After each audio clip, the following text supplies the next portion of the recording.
ईद उल अजहा यानी बकरीद दुनिया भर में इस्लामी कैलेंडर के हिसाब से 12वें महीने के 10वें दिन मनाई जाती है।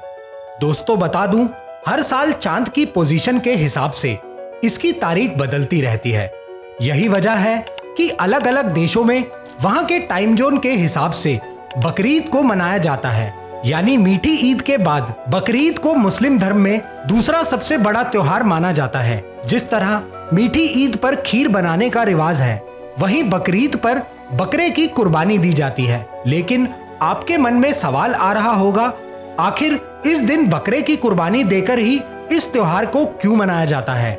चलिए आज इस वीडियो में हम आपको बताते हैं कि कुर्बानी क्यों दी जाती है और इसकी शुरुआत कैसे हुई। आपके अपने YouTube चैनल ग्लोब स्पिनर पर एक बार फिर से स्वागत है। इस्लाम धर्म के आखिरी पैगंबर हजरत मोहम्मद साहब के वक्त में ही इस्लाम ने वो रूप अपनाया जो आज के दौर में देखने को मिलता है। और आज जो भी परंपराएं या तरीके मुसलमान अपनाते हैं वो पैगंबर मोहम्मद के वक्त के ही हैं। लेकिन पैगंबर मोहम्मद से पहले भी 1,24,000 पैगंबर आए जिन्होंने दुनिया भर में इस्लाम का प्रचार किया, और इन्हीं में से एक थे हजरत इब्राहिम। इन्हीं के दौर से कुर्बानी का सिलसिला शुरू हुआ। हजरत इब्राहिम 80 साल की उम्र में पिता बने थे। उनके बेटे का नाम इस्माइल था। हजरत इब्राहिम अपने बेटे इस्माइल को बहुत प्यार करते थे। एक दिन हजरत इब्राहिम को ख्वाब आया कि अपनी सबसे प्यारी चीज को कुर्बान कीजिए। इस्लामिक जानकार बताते हैं कि ये अल्लाह का हुक्म था और हजरत इब्राहिम ने अपने प्यारे बेटे को कुर्बान करने का फैसला लिया। हजरत इब्राहिम ने यह बात अपने बेटे इस्माइल से कही। इस्माइल ने कहा, अब्बा जान, एक बाप के लिए उसका बेटा ही सबसे अजीज होता है। आप मुझे अल्लाह की राह में कुर्बान कर दीजिए। इस्माइल ने यह भी कहा कि आप अपनी आंखों पर काली पट्टी बांध लीजिए ताकि कुर्बानी करते समय आपके हाथ नहीं कांपे। हजरत इब्राहिम ने ऐसा ही किया। इस्माइल लेट गए। चाकू हजरत इब्राहिम के हाथों में था। जैसे ही उन्होंने बेटे की गर्दन पर चाकू रखा, अल्लाह ने कहा कि ए इब्राहिम, तुमने सपने को सच कर दिखाया। तुम मेरे नेक बंदे हो। तुम्हारी कुर्बानी कबूल हुई। अल्लाह का हुक्म हुआ और जिब्रिल अलैहिस्सलाम ने इस्माइल की जगह एक दुम्बा लिटा दिया। चाकू इस्माइल के बदले दुम्बा के गर्दन पर चली। जब इब्राहिम ने देखा तो दंग रह गए।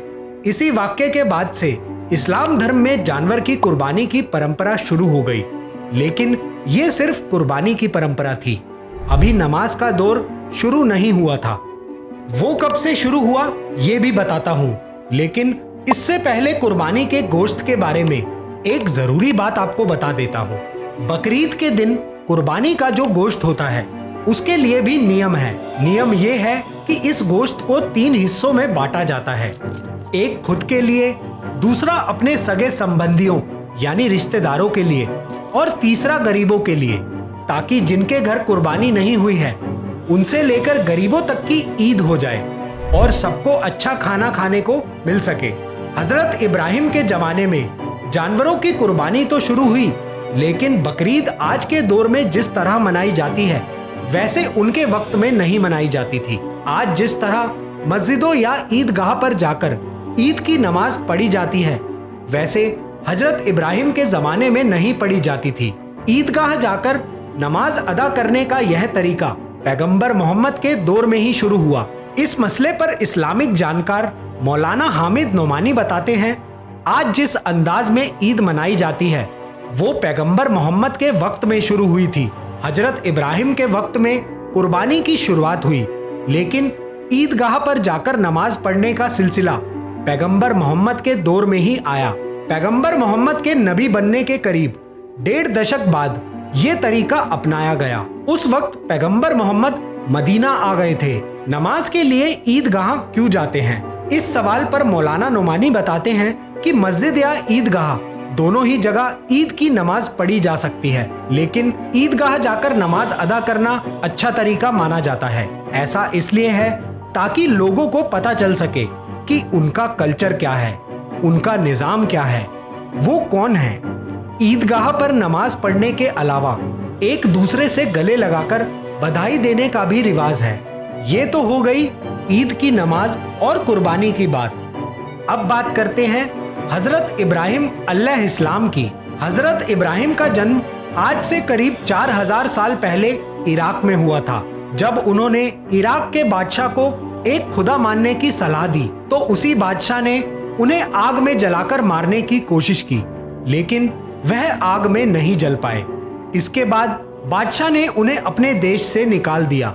वहां से निकलने के बाद कई देशों को पार करके वह अपनी पत्नी हजरत सारा के साथ मिस्र चले गए।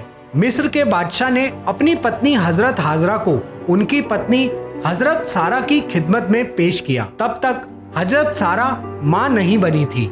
मिस्र देश से हजरत इब्राहिम दोबारा फिलिस्तीन लौट आए। इसी बीच उनकी पत्नी सारा ने हजरत इब्राहिम से कहा कि आप हाजरा से निकाह कर लीजिए। उस समय हजरत इब्राहिम की उम्र करीब 80 साल थी।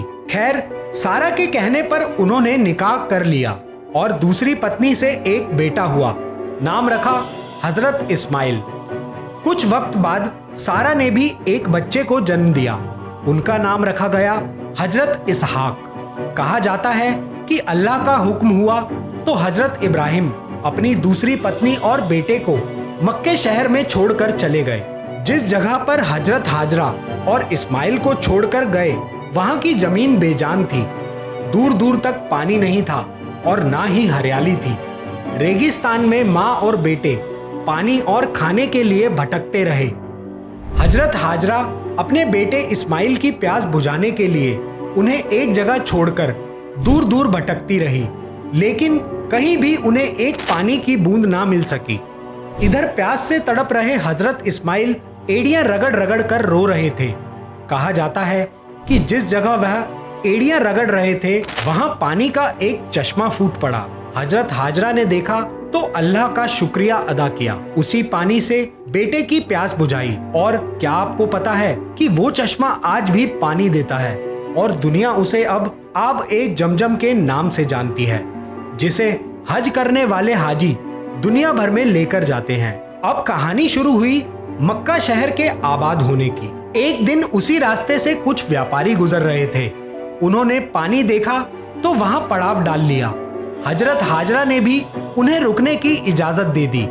इससे उनके खाने पीने का बंदोबस्त आसान हो गया। धीरे धीरे यह जगह आबाद होने लगी। देखते ही देखते वहां एक बस्ती आबाद हो गई। जिस जगह पानी का स्रोत फूटा उसे ही आबे जमजम नाम दिया गया। यह आज भी मौजूद है। इस जगह का पानी पीना हर मुसलमान का सपना होता है। यहीं पर खाने काबा आबाद हुआ। अब यहाँ दुनिया भर के मुसलमान लोग हर साल हज करने जाते हैं। इसके बाद कहानी आती है बेटे को अल्लाह की राह कुर्बान करने की, जिससे कुर्बानी शुरू हुई, जो मैंने आपको वीडियो के शुरू में सुनाई थी। इसलिए अब आगे बढ़ते हैं और काबे के बनाने पर चलते हैं। अल्लाह के आदेश पर बाप बेटे ने बनाया काबा।